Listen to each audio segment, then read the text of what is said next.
By now, we're comfortable with many different vector spaces, but of course, we spent a considerable amount of time studying Rn, Euclidean n-space. But today, we're going to introduce something called an isomorphism and isomorphic vector spaces. Vector spaces that are isomorphic have exactly the same algebraic structure, and so all the time we spent studying Rn, it's actually going to turn out to be a lot more widely applicable than you would expect. Indeed, we'll prove a pretty surprising theorem that if two vector spaces are finite dimensional and have the same dimension, then in fact they are isomorphic. That is, they have the same algebraic structure, just from knowing they have the same dimensions. But let's not get ahead of ourselves, let's begin with the definition. A linear transformation T from a vector space V to a vector space W that is both one-to-one and onto is said to be an isomorphism, and we say that V is isomorphic to W. As a quick recap, it's one-to-one if it preserves distinctness, so it maps distinct vectors to distinct vectors, and for T to be onto means that every vector in W is getting mapped to by at least one vector in V. Now in the definition, we say that V is isomorphic to W because T is an isomorphism from V to W.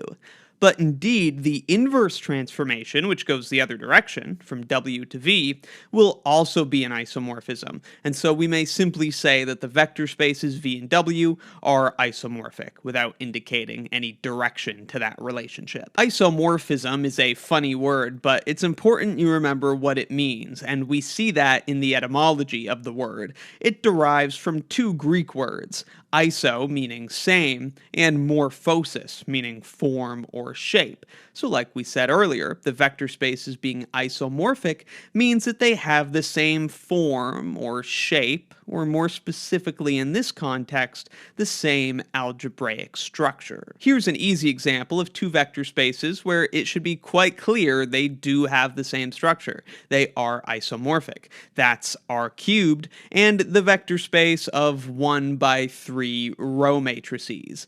Every vector from R cubed is just an ordered triple, and every vector from the vector space of 1 by 3 matrices is just a row matrix with 3 entries. It's pretty clear that the only difference here is the notation. One uses parentheses, one uses brackets. Indeed, the algebraic structures at play here are exactly the same.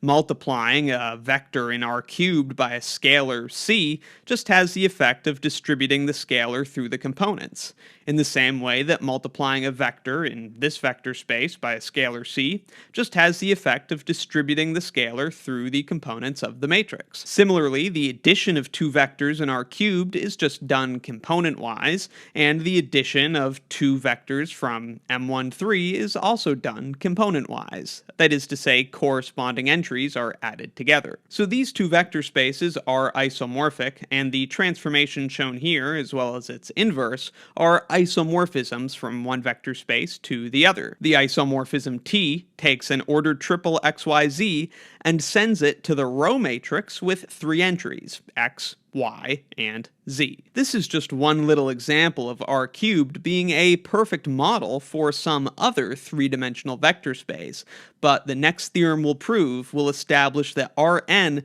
is actually a perfect model for every n-dimensional vector space. The theorem, again, states that if two finite-dimensional vector spaces have the same dimension, then they'll be isomorphic, and the converse is true as well. Here's the statement of the theorem. Two finite-dimensional vector spaces, V and W, are isomorphic if and only if they have the same dimension. So if some vector space has n dimensions, it would be isomorphic to Rn. Let's go ahead and prove it. We'll begin by assuming that V and W are isomorphic and show that forces them to have the same dimension. This proof relies on some prior results about rank and nullity of linear transformations. I'll leave links in the description to my videos on those topics if you need to review. Again, we're going to assume that V is isomorphic to W, and we're allowed allowed to assume that they're both finite dimensional vector spaces. So let's say that V is n-dimensional. Then it's our goal to show that W, the isomorphic space, is also n-dimensional. They have to have the same dimension. Okay, well, if we know the vector spaces are isomorphic, then we know that an isomorphism between them exists. So there exists an isomorphism T from V to W. Since T is an isomorphism, we know that it's a linear transformation, it's one-to-one, and it's onto, and all of these things are important. Since T is one-to-one, well, we've previously proven that's equivalent to a linear transformation having a kernel of the zero space. So T being one-to-one means that its kernel is a zero space, which means the dimension of its kernel is equal to 0. And remember, we call the dimension of the kernel the nullity of the linear transformation. Then we can apply the dimension theorem for linear transformations, which says that the nullity plus the rank must equal the dimension of the domain. In this case, like we just said, the nullity, the dimension of the kernel, is 0. And so it must just be the rank that equals the dimension of the domain. The rank of the linear transformation has to equal the dimension of V, and of course, we know the dimension of V is n. Now recall, by definition, the rank of the transformation is the dimension of its range. So if the rank of T is equal to the dimension of V, which is n, then the dimension of the range of T also is equal to n. And that basically gets us there because remember, this transformation is onto because it's an isomorphism. Since it's onto, that means its range equals the codomain, W. Hence, the dimension of the range is obviously the dimension of W because the range and W are exactly the same. Hence, since the dimension of the range is equal to n, so too is the dimension of W. So assuming that V and W were isomorphic forced them to have the same dimension, under the additional assumption, of course, that they're both finite dimensional. This should be no surprise, since isomorphic vector spaces have the same structure, they certainly have to have the same dimension, and this proof establishes that. Alright, let's go the other direction now, assuming that V and W are finite dimensional vector spaces of the same dimension, and show that they're isomorphic. So we're going to assume that V and W are n-dimensional vector spaces. Let's say that BV is a basis of the vector space V, and BW is a basis for the vector space W. Note that they both have n vectors because we're assuming that these vector spaces are n-dimensional. Now, if this is a basis for the vector space V, then an arbitrary vector from V can be represented as a linear combination of those basis vectors. So here is an arbitrary vector in V. Again, it's just a linear combination of those basis vectors. So then, to show that these vector spaces are isomorphic, we need to show that there exists some function between them, which is an isomorphism. So let's go ahead and define that function. Here it is. We're going to call it T. It goes from V to W, and here's how it works.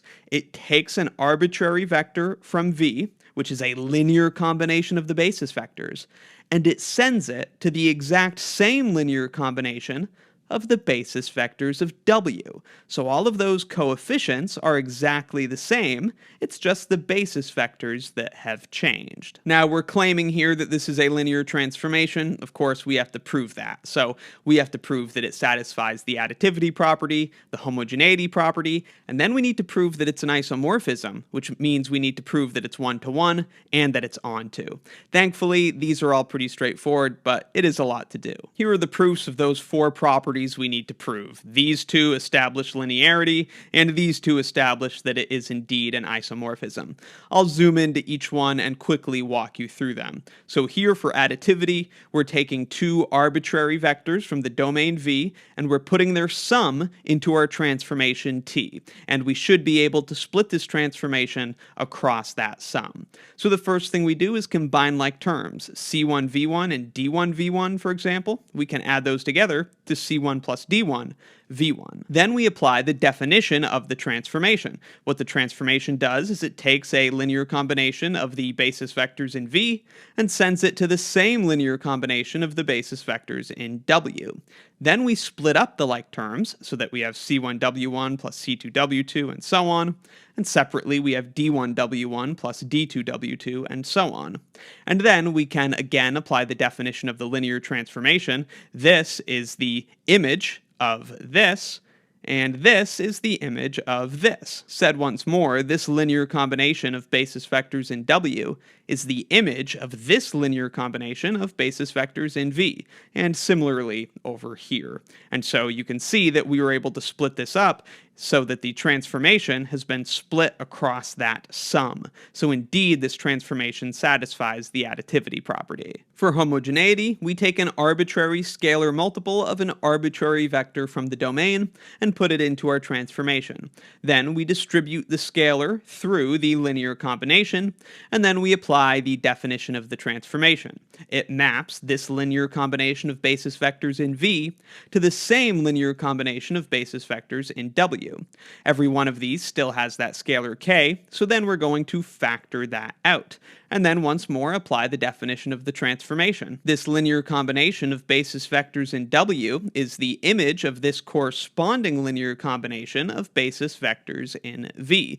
And so you see we're able to pull the scalar out of the transformation, and so it satisfies the homogeneity property. So we know that the transformation is linear. Let's prove that it's an isomorphism now by proving it's one-to-one and it's onto. To be one-to-one means that it maps distinct vectors in V to distinct vectors in W. So let's say we have these two distinct vectors from the domain V. If they're distinct, they must differ in at least one coefficient, and by definition of the transformation, which preserves those coefficients, their images will also have to differ in all of the same coefficients. So if this vector and this one, for example, if they differ in that second coefficient, then their images in W will also have to differ in that second coefficient, because the coefficients don't change when we put the vectors through the transformation. It's just the basis vectors that are being combined which are changed. So indeed, distinct vectors are mapped to distinct vectors. This transformation is one-to-one. To prove that it's onto, we have to take an arbitrary vector from the codomain, so that's an arbitrary vector from W, and show that there's some vector in the domain which maps to it. Indeed there is. Of course, this is a linear combination of basis vectors in W, so that same linear combination of the basis vectors in V will map to this vector in W under the transformation T. And so indeed it is onto, hence in total it's an isomorphism from V to W. So that establishes if V and W have the same finite dimension, they must be isomorphic vector spaces. And so indeed, if two vector spaces are finite dimensional, they will have the same dimension if and only if they're isomorphic. Of course, this means that every n-dimensional vector space is isomorphic to Rn. Rn is a perfect model for every n-dimensional vector space, which is pretty impressive. It's a very powerful model. Here's a theorem which gives us the isomorphism from an n-dimensional space to Rn. If S is an ordered basis for an n-dimensional vector space V, then the coordinate map, which takes an arbitrary vector from the vector space and maps it to its coordinate vector relative to the basis S, that's an isomorphism between V and Rn. Remember, the coordinate vector would have n coordinates. It would exist in Rn. And in fact, because the basis is ordered, this isn't describing just one isomorphism from V to Rn, but in fact n factorial isomorphisms. We would get an isomorphism for every possible ordering of S, the ordered basis. And of course, if V is n-dimensional, then its basis has n vectors, and hence n factorial ways it could be ordered. Let's finish by looking at a few natural isomorphisms. These are the obvious isomorphisms between the standard bases for vector spaces. The natural isomorphism from the vector space of polynomials up to degree n-1 to Euclidean n-space is defined like this. So it takes a polynomial from the domain space, and it maps it to what we would call its coordinate vector. It just takes the coefficients of the terms in the polynomial, puts those in an n tuple, and that exists in Rn, and this transformation is an isomorphism between the spaces. In this manner, we see that the x's present in the polynomial space are unimportant as far as the algebraic structure is concerned, because multiplying them by scalars and adding them together behaves exactly like these ordered n tuples in Rn. These x's are not doing anything. It's just like an alternative way of denoting the term's position in an n tuple. Two more simple examples. The natural isomorphism from the vector space of 2 by 2 matrices to R4 is defined like this. The transformation just takes this 2 by 2 matrix and maps it to the ordered 4 tuple, which just consists of its individual entries running along the rows A, B, C, D. Again, because the vector spaces are isomorphic, the difference between them is really just notational, how we choose to organize these 4 components. And the more general example, the isomorphism from the vector space of M by N matrices to Rmn, is defined like this. Again, it just runs along the rows of the matrix. That's how we construct the n tuple. So A11, A12, and we would go on and on and on, finally ending at A, M, n minus 1, and then finally A, M, n. So the isomorphism lists the components of the matrix like that, going along the rows. So that's what an isomorphism between vector spaces is, and a very important theorem concerning isomorphic vector spaces. Once more, that theorem said that two finite-dimensional vector spaces, V and W, will be isomorphic if and only if they have the same dimension. A consequence of that is that any n-dimensional vector space is isomorphic to Rn. And again, what it means for two vector spaces to be isomorphic is that there's this linear transformation between them, which is both one-to-one and onto.